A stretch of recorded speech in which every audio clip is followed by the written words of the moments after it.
तेरी इश्क की दीवानगी चैप्टर 25। सभी लोग ज्वाला का ऑर्डर मानकर चले गए थे। इधर अखिल मिश्रा के आदमी देवराज के ट्रक की तरफ आ रहे थे। तभी सामने सबको एक लड़की दिखी।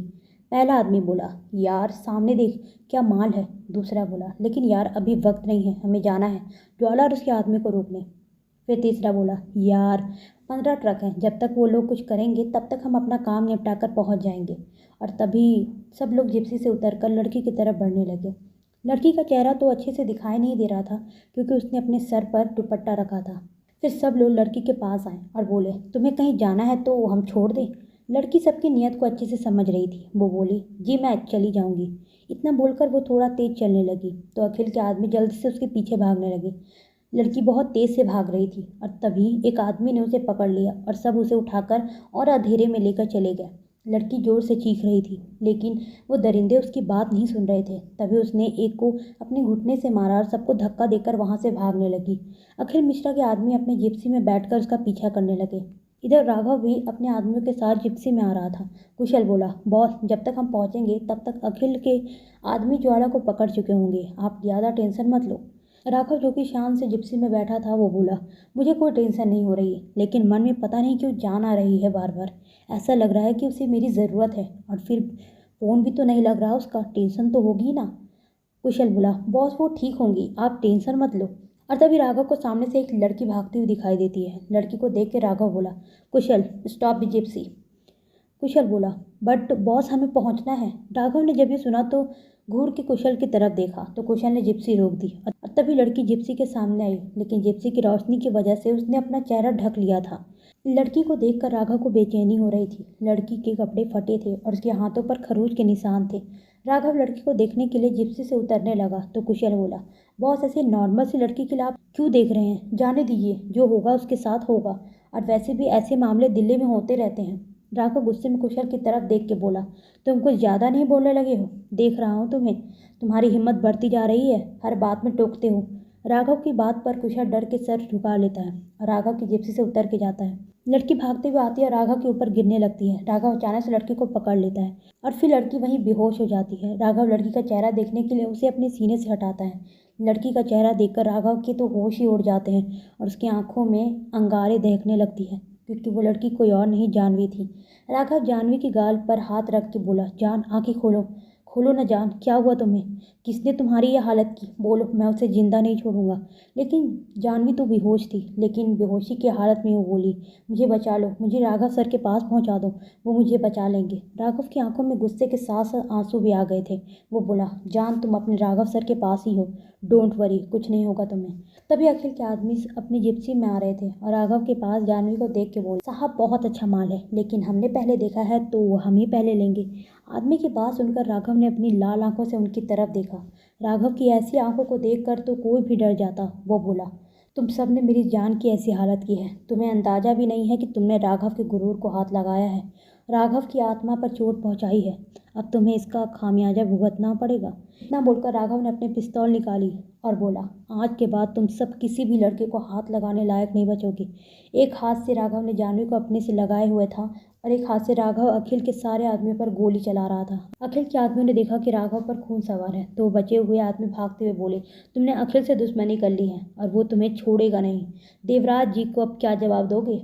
लेकिन राघव पे तो कुछ असर ही नहीं हो रहा था। वो तो अपनी ही धुन में गोलियां चलाए जा रहा था।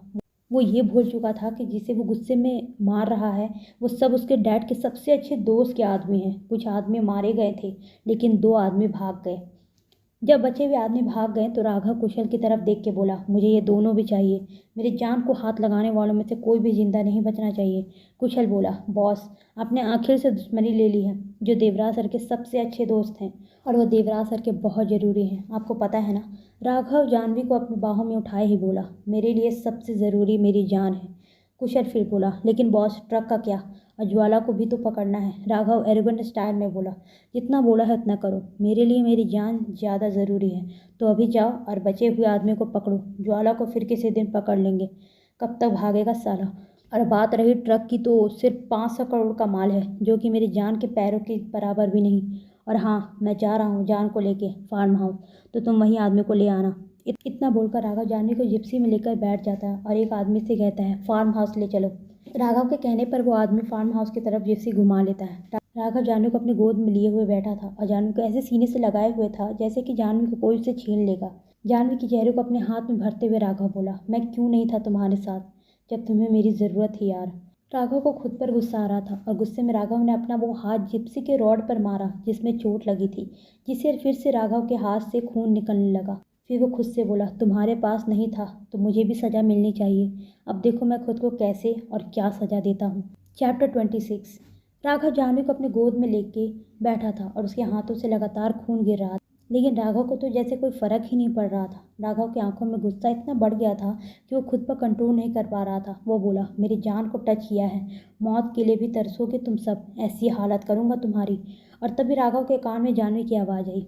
वो थोड़ा थोड़ा होश में आ रही थी और बोली, पानी। राघव ने जल्दी से जिप्सी में से बोतल का पानी निकाला, जानवी को पिलाने लगा। जानवी अब होश में आ गई थी। फिर राघव ने जानवी को जल्दी से अपने सीने से लगा लिया। जानवी को फील हो रहा था कि राघव की धड़कन बहुत तेज चल रही थी, क्योंकि वो बहुत परेशान हो गया था जानवी के लिए और बहुत डर भी गया था। फिर जानवी ने जैसे तैसे राघव से खुद को छुड़ाया और बोली, मुझे घर जाना है। राघव की आंखों में आंसू थे। वो बोला, जान, आर यू ओके? जानवी ने बिना कुछ बोले हाँ में सर हिला दिया। राघव बोला, तुम्हारे पास फ़ोन है, तुम मुझे फ़ोन कर सकती थी। अगर तुम्हें कुछ हो जाता तो मैं पूरी दुनिया जलाकर राख कर देता। तुम्हारे समझ में आ रहा है कि मुझे पर क्या बीत रही है? जानवी भी ये बात समझ रही थी कि राघव बहुत दर्द में है, तो वो बोली, वो मेरा फ़ोन तोड़ दिया था, मैं आपको ही फ़ोन कर रही थी। राघव ने जल्दी से अपना फ़ोन निकाला और जानवी को देते हुए बोला, ये रखो। जानवी कन्फ्यूज़ होकर राघव को देखने लगी और बोली, ये क्या नहीं टूटेगा? और मुझे नहीं चाहिए आपकी कोई भी चीज़। राघव जानवी के बालों को पीछे से पकड़ के अपने करीब करते हुए बोला, हक है तुम्हारा मुझ पर और मेरी हर चीज़ पर। ये ऐसा फ़ोन है कि अगर टूट भी गया तब भी तुम किसी अगर प्रॉब्लम में होगी तो ये मुझे सिग्नल दे देगा और तुम्हें सिग्नल देने की ज़रूरत नहीं होगी, क्योंकि ये मेरी धड़कन की तरह समझ जाएगा कि तुम कैसी हो। फिर वो ड्राइवर की तरफ देख के बोला, जान के घर की तरफ चलो। ड्राइवर जिप्सी घुमाता है और तभी जानवी का ध्यान जाता है कि वो राघव की गोद में है, तो वो गोद से उतरने लगती है और तभी राघव जानवी को कमर से पकड़कर वापस अपने गोद में बैठा लेता है। वो बोला, जान, अभी तुम अपने घर जा रही हो, कम से कम तब तक तो मेरे पास रहो, तब तक तो मेरे करीब रहो, मुझे बेचैनी हो रही है, प्लीज़ मेरे पास रहो। राघव की बात सुनकर जानवी चुपचाप सर झुका के राघव की गोद में बैठ गई, क्योंकि वो भी जानती थी कि राघव के अंदर इस वक्त तूफान चल रहा था। राघव जानवी को कस के सीने से लगाए हुए था और तभी जानवी का घर आ गया तो ड्राइवर ने जिप्सी रोक दी, लेकिन राघव को कोई असर नहीं हो रहा था। वो अब भी जानवी को अपने सीने से लगाए हुए था। राघव को ऐसे देखकर जानवी धीरे से बोली, सर, मेरा घर आ गया। जानवी की बात सुनकर राघव अपने होश में आया, लेकिन अब भी वो जानवी को छोड़ने के लिए तैयार नहीं था। वो बोला, जान, आज की रात मेरे साथ रहोगे तुम, सो चुपचाप चलो मेरे साथ। जानवी राघव की तरफ देखकर गुस्से में बोली, हर वक्त सिर्फ आपके पास रहूं? आप जब देखो मुझे हाथ लगाते हैं, जहां मर्जी टच करते हैं, मुझे समझ क्या रखा है आपने? जानवी का गुस्सा देखकर राघव भी गुस्से में बोला, हर वक्त का क्या मतलब है? तुम मेरी हो तो मेरे साथ ही रहोगी ना? जरा सा प्यार से बात क्या कर लिया तुम तो सर पर चढ़ गई। लेकिन नहीं, शायद तुम भूल रही हो कि राघव सिंह रघुवंशी क्या है। इतना भूलकर राघव ने जानवी को कस के पकड़ा और अपने होठों से जानवी के होठों को लिक करने लगा। जानवी खुद को छुड़ाने के लिए अपनी पूरी ताकत से राघव को पुश कर रही थी, लेकिन राघव का पत्थर जैसा शरीर जानवी की ताकत से हिल भी नहीं रहा था। जानवी राघव से छूटने के लिए छटपटा रही थी। आज राघव जानवी को पाने के लिए अपने सांसें भी छोड़ने के लिए तैयार था। हार मानकर जानवी ने खुद को छुड़ाना भी बंद कर दिया, लेकिन राघव के अंदर की आग तो अब भी वैसी ही थी। उसने अब भी जानवी को नहीं छोड़ा था। आधे घंटे से राघव जानवी को कभी किस करता तो कभी उसके होंठों को लिक करता, और जब अब राघव भी साथ नहीं ले पा रहा था तब जाके उसने जानवी को छोड़ा। जैसे ही जानवी ने देखा कि राघव ने उसे छोड़ दिया तो वैसे ही वो जल्दी से जिप्सी से उतर के अपने घर में चली गई। जानवी को ऐसे खुद से दूर भागते हुए देखकर राघव ने फिर से अपना हाथ रोड पर मार दिया, जिससे राघव के हाथ में घाव गहरा हो गया। फिर वो खुद से बोला, क्यों तुम मुझे नहीं समझ रही हो? क्यों मुझसे दूर भाग रही हो? क्यों? इतना बोलकर राघव ने अपना हाथ जिप्सी के कांच पे मारा, जिससे राघव के हाथ में सारे कांच चुभ गए। फिर वह ड्राइवर की तरफ देख के बोला, फार्म हाउस पे फ़ोन करो और बोलो कोयला जला के रखे, मैं आ रहा हूँ। राघव की बात सुनकर ड्राइवर ने कॉल किया और जिप्सी फार्म हाउस की तरफ घुमा दिया। इधर जानवी घर में आई तो मानसी बोली, दी, क्या था ये सब? तुम राघव के साथ कैसे?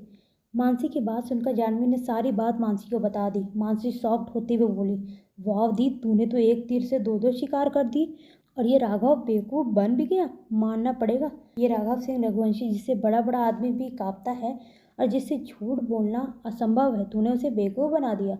जानवी उदास होकर बोली, हाँ, लेकिन मुझे अच्छा नहीं लग रहा है मनु। वो मुझे लेकर बहुत ज़्यादा टेंशन में आ गए थे। उन्हें बहुत चोट पहुंचाई है मैंने। जानवी उदास होकर बोली, हाँ लेकिन यार मुझे अच्छा नहीं लग रहा है मनु। वो मुझे लेकर बहुत ज़्यादा टेंशन में आ गए थे। उन्हें बहुत चोट पहुंची है यार। मानसी सीरियस होकर बोली, दी कहीं तू भी तो राघव से रघुवंशी से प्यार तो नहीं करने लगी? जानवी इरिटेट होकर बोली, नहीं मनु, तू जानती है कि मैं प्यार नहीं कर सकती। मेरी लाइफ में किसी भी लड़की के लिए कोई जगह नहीं है।